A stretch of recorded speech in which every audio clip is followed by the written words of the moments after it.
Hello and welcome to G Fun Facts Online. When we think of the great cradles of civilization, the places where humanity first built cities, developed writing, and created monumental art, names like Mesopotamia, Egypt, and the Indus Valley often come to mind.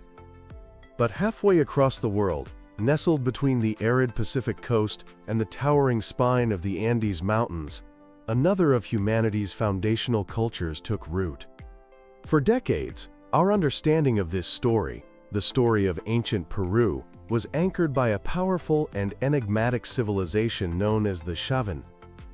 Emerging around 900 BCE from their highland temple at Chavín de Huántar, they were long seen as the mother culture of the Andes, the primary wellspring from which complex art, religion, and social structure flowed to all later peoples, like the Moche, the Nazca, and eventually, the Inca. But history is never a simple linear story. It's a messy, layered narrative, and sometimes, a single discovery can force us to tear out a chapter and start again. That's exactly what's happening right now in Peru, where a stunning, 4,000-year-old mural is revealing a world of artistic and cultural sophistication that existed long before the Chavín, forcing a radical rethink of where this grand story of Andean civilization truly began. Our journey starts at the Huaca Yolanda archaeological site, a sprawling complex in Peru's northern La Libertad region. A huaca is a Quechua word for a revered object or place, and this site is certainly living up to its name. Here, in what is believed to have been a ceremonial temple, a team led by archaeologist Ana Cecilia Mauricio has unearthed an artifact that is simply unprecedented in Peruvian archaeology. It's a massive wall, a polychrome mural nearly 20 feet long and over 9 feet high. Now, polychrome means it was painted with multiple, vibrant colors, but this is no flat fresco. The figures and symbols bulge from the surface in a stunning three-dimensional relief. Even more incredible is its age. Dating suggests it's between 3,000 and 4,000 years old, placing it in what archaeologists call the formative period, even touching the edge of the pre-ceramic era. Think about that for a moment. This is a society that may not have even developed pottery for everyday use, yet they were capable of constructing monumental architecture and decorating it with art of this complexity. The reason it survived is a fascinating quirk of ancient Andean practice. When a temple or structure had served its purpose, it wasn't always demolished. Instead, it was often ritually and carefully buried, forming a foundation for the next phase of construction. This act of sacred renewal created an almost perfect time capsule, preserving the mural's astonishing details for millennia. Let's zoom in on this masterpiece, because the details are what make it so revolutionary. The wall is double-sided, a feature that tells us it was a central, freestanding element within a sacred space. It wasn't just decoration on a back wall. It was an object of veneration in its own right, meant to be experienced in the round. Imagine walking around this vibrant wall during a ceremony, the story unfolding as you move. The artists used a rich palette of blue, yellow, red, and black pigments derived from minerals, colors that would have been incredibly vivid in the bright desert sun. On one face, a great bird, perhaps an eagle or falcon, is depicted with its wings spread wide, a classic symbol of the upper world, the sky, and divine power across many cultures. But when you move to the other side, the full complexity of this culture's worldview explodes into view. Here we see a celestial scene, with stars and mythological beings floating alongside figures that appear to be shamans, the spiritual intermediaries of their world. There are marine plants, grounding the cosmic scene in the immediate coastal environment. And then there's the showstopper, a central figure of a fish, whose body is rendered as a three-dimensional, intricately detailed fishing net. This is symbolic genius. The artist didn't just paint a fish. They sculpted the very concept of their relationship with the sea. It represents not just the animal, but the technology, the sustenance, the entire way of life that the ocean provided. It's a prayer for a full net, carved in clay.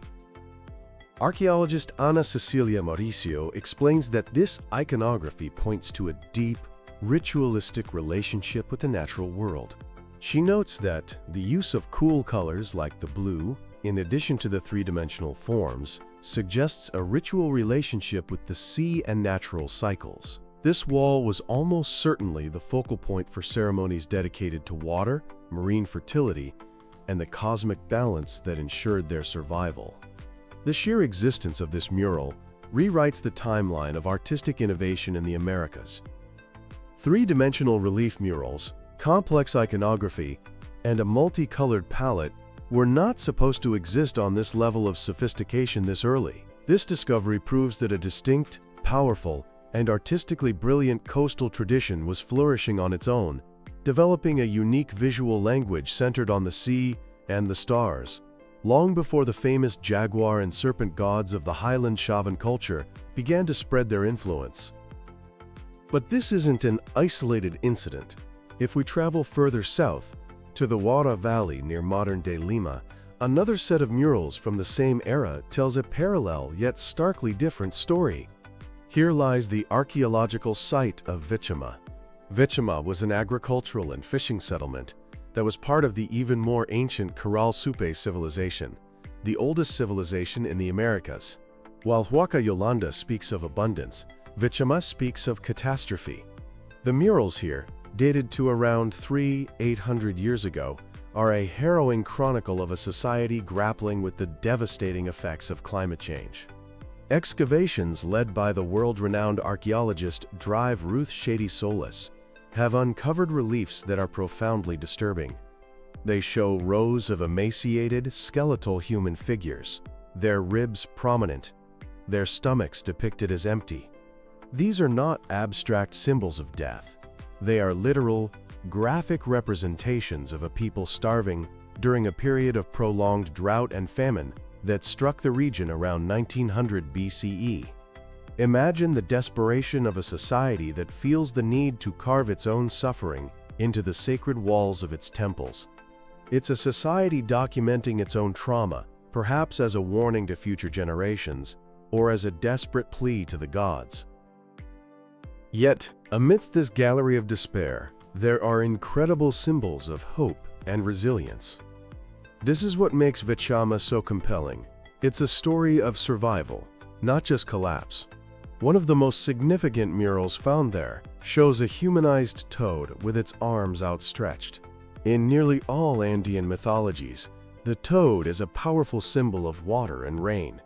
Its croaking is said to call the storms from the mountains.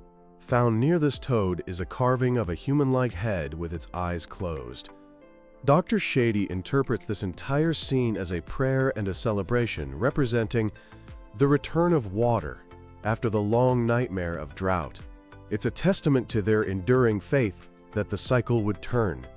Dr. Shady also connects this local event to a global picture, noting that climate data shows evidence of extreme climate shifts during this same period that impacted major civilizations in Egypt and Mesopotamia. The people of Vichama were carving their experience of a worldwide climate event onto their temple walls. Another stunning mural at the entrance to a ceremonial hall depicts 4 human heads with closed eyes, flanked by 2 snakes. The snakes' heads point down towards a humanoid seed symbol that is digging into the earth. This is a powerful and complex metaphor. The snakes, often representing a water deity from the underworld, are fertilizing the dormant earth, personified by the seed, to bring life back to the world. So when we place the vibrant, confident art of Huaca Yolanda next to the desperate, hopeful art of Vichama, what is the larger picture that emerges? It's the death of a simplistic theory. The old model of Andean history was based on horizons, periods when a single dominant culture, like Chavín, spread its artistic and religious style across a vast region, like a powerful radio station broadcasting a single program. The discovery of these Pre-Chavín sites dismantles that idea. It's less like a single broadcast and more like a modern internet of cultures, with many different groups creating and sharing their own content simultaneously. This reveals a rich mosaic of multiple, complex societies that were innovating concurrently. The timeline of artistic sophistication has been pushed back by centuries. The 3D mural at Huaca Yolanda is not a primitive forerunner, it's a masterpiece that stands on its own. It suggests that cultural influence wasn't a one-way street from the highlands to the coast. Instead, it was a dynamic, multi-directional exchange of ideas that had been going on for hundreds if not thousands of years before Chavín even existed. We see distinct, regional worldviews, born from different environments. The Peruvian coast is one of the driest deserts on Earth, sustained only by rivers flowing from the mountains.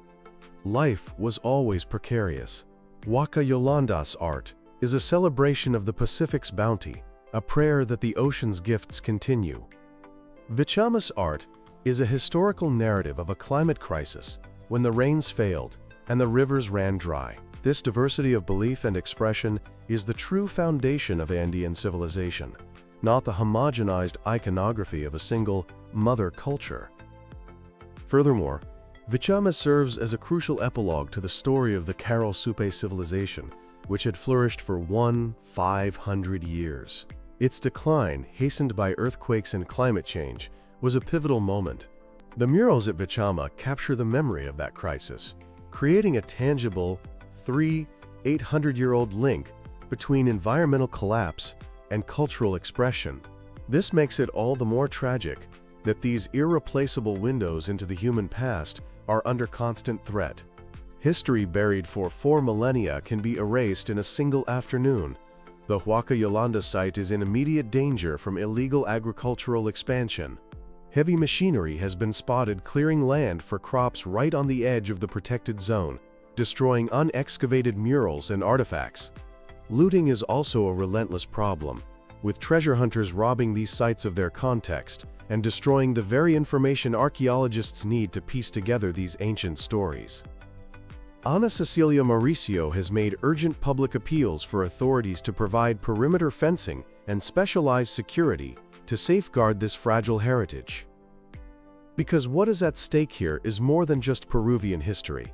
It's a vital chapter in the story of humanity. These murals are historical documents, offering profound insights into our species' ingenuity, our capacity for creating breathtaking beauty, and our long, recurring struggle with a changing climate. As we continue to uncover these hidden narratives, our understanding of the roots of civilization becomes richer, more nuanced, and infinitely more complex.